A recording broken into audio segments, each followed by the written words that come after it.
अस्सलाम वालेकुम dear friends, welcome to my YouTube channel. इस वीडियो में हम Khyber Pakhtunkhwa environmental protection agency में असिस्टेंट डायरेक्टर के पोस्ट के लिए जो screening test Khyber Pakhtunkhwa public service commission ने कंडक्ट किया था अभी सितंबर 2024 में, उसी को डिस्कस करेंगे कि उसी में किस टाइप के एमसीक्यूज आई हुए थे। डियर फ्रेंड्स, उसका जो सिलेबस था उसमें क्लियर कट लिखा हुआ था कि 45 MCQs in English and general knowledge.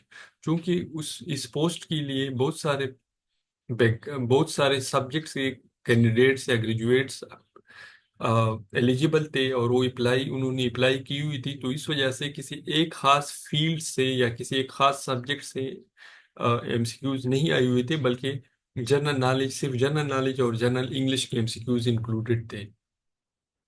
तो डियर फ्रेंड्स, तो ये बात याद रखिए, अगर आप किसी ऐसे पोस्ट के लिए अप्लाई कर रहे हो जिसके लिए बहुत सारे सब्जेक्ट से कैंडिडेट्स एलिजिबल हैं, तो ज्यादा चांसेस यही है कि उसका जो टेस्ट होगा वो जर्नल ही होगा। जनरल इंग्लिश और जनरल नॉलेज के एमसीक्यूज उसमें इंक्लूड होंगे, क्योंकि ऐसे टेस्ट में फिर किसी एक खास स्पेसिफिक फील्ड से या सब्जेक्ट से एमसीक्यूज नहीं आते। तो इस वजह से ये वीडियो एंड तक देखने का ये फायदा आपको आपको होगा कि आपको ये अंदाजा हो जाएगा, अगर आप भी किसी ऐसे टेस्ट के लिए अपेयर हो रहे हो जिसके लिए बहुत सारे सब्जेक्ट से कैंडिडेट एलिजिबल है, तो आपको ये अंदाजा एटलीस्ट इस वीडियो से हो जाएगा कि मेरा जो आने वाला टेस्ट है उसमें क्या कुछ आ सकता है। तो हम डिस्कस कर लेते हैं कि उसमें क्या कुछ आया हुआ था। सबसे पहले जनरल नॉलेज को डिस्कस कर लेते हैं, फिर उसके बाद इंग्लिश को। जनरल नॉलेज में जनरल साइंस के कुछ बेसिक कॉन्सेप्ट्स आए हुए थे। और डियर फ्रेंड्स, एक बात याद रखें, एक पॉइंट को जहन में जरूर रखें कि 45 एमसीक्यूज को उसी सीक्वेंस से याद करना मुश्किल है, तो इस वजह से मैंने उनको कैटेगरीज में डिवाइड किया है जो मुझे याद है, क्योंकि मैं इसी टेस्ट में अपेयर हुआ था। एंड अल्हम्दुलिल्लाह I also got through it, I cleared it. तो इस वजह से मैं आप लोगों के साथ कैटेगोरिकली या कैटेगरीज में आपके साथ शेयर कर रहा हूँ कि जनरल साइंस से क्या है हुआ था। तो जितने एमसीक्यूज मुझे याद है वही मैं आपके साथ शेयर कर रहा हूँ। तो सीक्वेंस या वर्डिंग में अगर कोई चेंज हो तो उसी पे एडवांस में माजरत। एक एमसीक्यू जनरल साइंस में आया हुआ था कि what is chemical symbol of sodium. So that is definitely Na is the chemical symbol of sodium. Bending of light around an object is called as diffraction. Third MCQs related to general science was which one is scalar quantity. So the option of speed is correct one. Vein which bring oxygenated blood from lungs to heart, that is pulmonary vein. A convex lens forms a real magnified but inverted image when object is placed between. So when an object is placed between focus and curvature, then convex lens forms a real magnified but inverted image. So third option was correct. The strongest acid among these three given one is the hydrochloric acid. That is, first option is correct. Energy due to motion is called as kinetic energy. Major concerns of climate change on Arctic region is diminishing glacier. Dear friends, Arctic region में glaciated reason है, ये ज्यादातर glaciers ही है। तो इस वजह से climate change का जो मेजर कंसर्न है वहाँ पे, अगर क्लाइमेट चेंज इसी तरह जाता रहा और ग्लोबल वार्मिंग बढ़ती रही, तो वहाँ पे ग्लेशियर जाहिर सी बात है ख़त्म हो जाएंगे। और ग्लेशियर के ख़त्म होने का डायरेक्ट इम्पैक्ट फिर सी लेवल के राइज पे भी होता है। इससे सी लेवल भी राइज होता है, क्योंकि उनका पानी फिर कहाँ जाएगा, सी ही में जाएगा। सो इसको याद रखें। अब ये कुछ एमसीक्यूज, 8 एमसीक्यूज मैंने जनरल साइंस के आप लोगों के साथ शेयर कर लिए। अब आते हैं पाकिस्तान के मुतालिक किस किस्म के एमसीक्यू आए हुए थे। First president of Pakistan, so the option of Sikandar Mirza is correct one. Form of government in 1973 Constitution, that is parliamentary form of government. First option is correct. Chief of Army Staff during Operation Zarb Azab. So the option of General Rahil Sharif is correct one. The river which passes through Karachi. Dear friends, ऐसा सच तो कराची से Indus river नहीं गुजरता, लेकिन अक्सर sources को मैंने consult किया और दोस्तों के साथ डिस्कस किया तो उन्होंने कहा कि इसमें इंडस है। हालांकि इंडस तो सिंध से गुजरता है, कराची से नहीं। कराची से मलीर और दीगर छोटी छोटी नदियां जो है, रिवर जो है वो गुजरते हैं। तो इस एमसीक्यू को आप खुद भी चेक कर सकते हो ऑनलाइन या किसी बुक में भी। Remittance of overseas Pakistani is crucial. ये क्यों क्रूशियल है? It is crucial due to low cost of living in Pakistan. इसमें 4 ऑप्शंस थे, लेकिन जो करेक्ट वन था वो लो कास्ट ऑफ लिविंग था। Pakistan joint organization to combat terrorism, तो third option, that is S C O Shanghai cooperation organization, जिसका भी इस्लामाबाद में एक कॉन्फ्रेंस भी होने जा रहा है। Which organization or department plays important role in economic planning of Pakistan? So the correct option is third one, that is Planning Commission of Pakistan.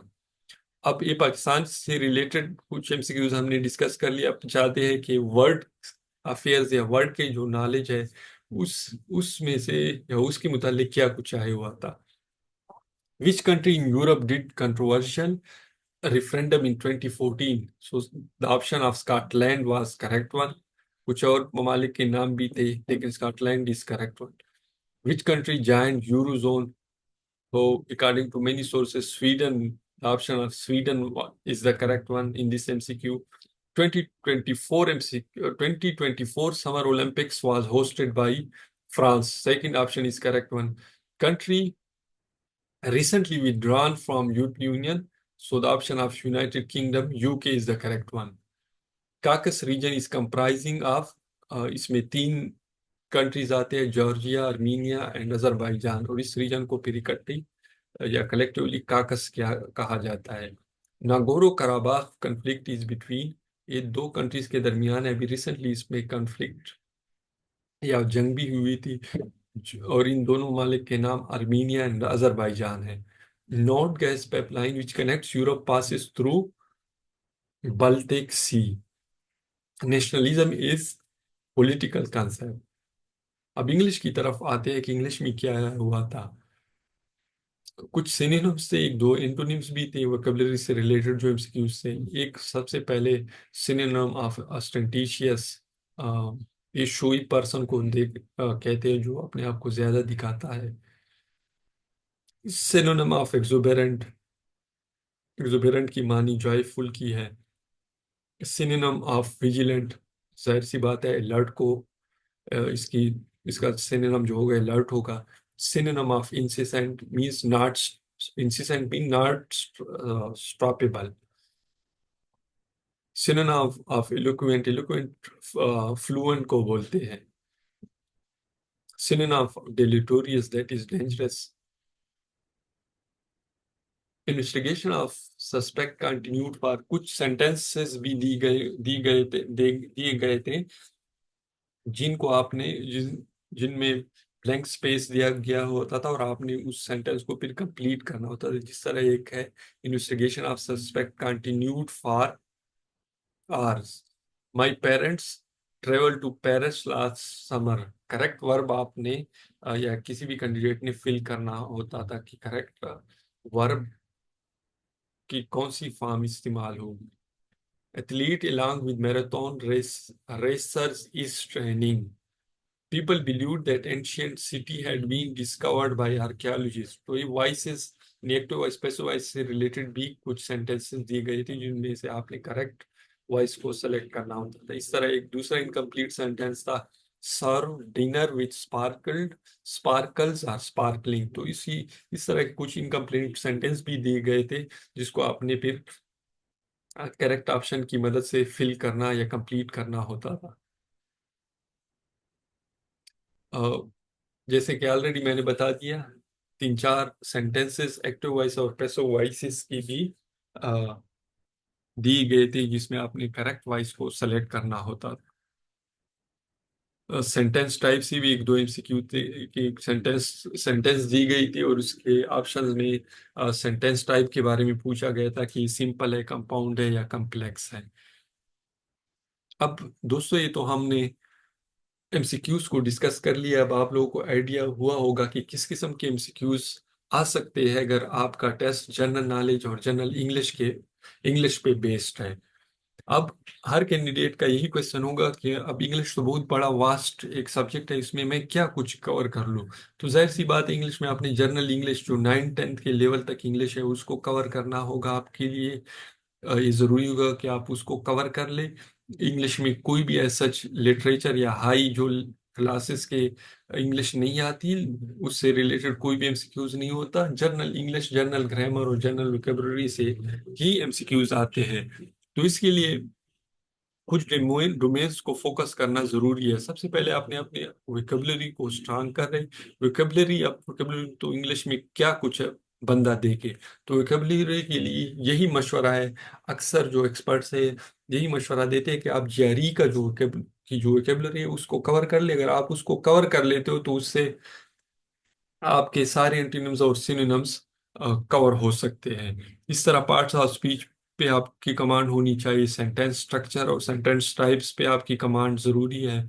इस तरह टेंसेस और एक्टिव एंड पैसिव वॉइसेस जो होते हैं, और साथ साथ नरेशन पे भी आपकी कमांड, आपको इन चीजों पे जरूर कमांड हो। अब इस टेस्ट में जो हम ऑलरेडी डिस्कस कर चुके हैं उसमें नरेशन से रिलेटेड यानी डायरेक्ट इनडायरेक्ट से रिलेटेड कोई भी एमसीक्यू नहीं था, लेकिन आप इसको इग्नोर नहीं कर सकते क्योंकि ये भी ग्रामर का पार्ट है, आपके किसी टेस्ट में ये आ सकता है। अब जनरल नॉलेज एमसीक्यूज के लिए बंदा क्या देखे, तो जाहिर सी बात है फर्स्ट आप जनरल साइंस के कंसेप्ट्स आपको आनी चाहिए, क्योंकि हमने जनरल साइंस के एमसीक्यू डिस्कस कर लिए कि किस किस्म के बेसिक कंसेप्ट से एमसीक्यूज आ सकते हैं साइंस से मुतालिक। पाकिस्तान की जो करंट अफेयर्स है और हिस्ट्री, उसके बारे में आपको जरूर आइडिया होना चाहिए। इस तरह वर्ल्ड के करंट अफेयर्स एंड हिस्ट्री के मुतालिक आपको आइडिया जरूर होना चाहिए। लेकिन इन तीन डोमेन से तो आपने देख लिया कि जनरल नॉलेज में एमसीक्यूज आई हुए थे, ऑलरेडी हम डिस्कस कर चुके हैं। लेकिन आपने ये भी इग्नोर नहीं करना है कि बेसिक जो मैथ्स है, इंटेलिजेंस या एनालिटिकल क्वेश्चंस भी आपके टेस्ट में आ सकते हैं। ये भी तो जनरल नॉलेज ही का पार्ट है। और साथ साथ अब इस्लामियात का कोई भी एमसीक्यू नहीं था, या शायद एक दो आए हुए थे इसी टेस्ट में, एडीपीए के टेस्ट में, लेकिन ज्यादा नहीं थे या बिल्कुल ना होने के बराबर थे। तो आपके टेस्ट में इस्लामियात आ सकता है, आपने कभी भी इसको इग्नोर नहीं करना। तो this was all about the screening test of AD environmental protection agency. आपका अगर कोई भी क्वेश्चन है, कोई भी कमेंट है, अगर कोई भी करेक्शन करना चाहते हो मैंने न चाहते हुए, या गैर इरादी तौर पे कोई गलत एमसीक्यू शेयर किए, तो आप ज़रूर कमेंट सेक्शन में मेंशन करें। आपका कोई भी क्वेश्चन हो, कोई भी कमेंट हो, ज़रूर कीजिए। Thank you very much.